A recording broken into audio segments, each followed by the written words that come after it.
మిరగాయలు అంటే ఎర్రగా ఉండాలిగా అమ్మా. ఏంది మిరగాయలు ఇట్లా తెల్ల తెల్లగా ఉన్నాయి? తాలకాయలా? అంటే మంచి కాయలు అన్ని ఏరుకుంటే తాలకాయలు వస్తాయి. ఈ తాలకాయలు కూడా అమ్ముకుంటే 2000కు 3000కు కింటా తీసుకుంటాయి. ఎందుకంటే వేస్ట్ అయిపోతాయి కదా, అందుకని వాటిని అట్లా సేవ్ చేసుకుంటాం. ఓకే. వీటిని ఎందుకు యూజ్ అవుతాయి? డబ్బులు ఏమి వస్తాయి.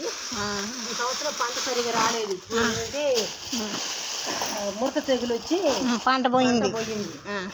పంట పోవటం వల్ల ఎట్లైనా కూలీలకు ఇచ్చుకోవాలని మా చెప్పులు మేము పడుతున్నామమ్మా. ఓకే. ఇంత తెల్లగా ఉంటే దేనికి యూజ్ అవుతుంది? వీటికి కలర్ కాయలు కలిపి మిక్సీ పౌడర్ పట్టించి ఆ పౌడర్ని కొట్లకేస్తారు. ఓ, అంటే ఇయేనా ఆశీర్వాద్ అయ్యని కొత్త ప్యాకెట్లకు వచ్చే కారం అనమాట ఇది. హోటల్ వాళ్ళు వాళ్ళందరూ కొనుక్కుపోతారు ఇది. ఓకే.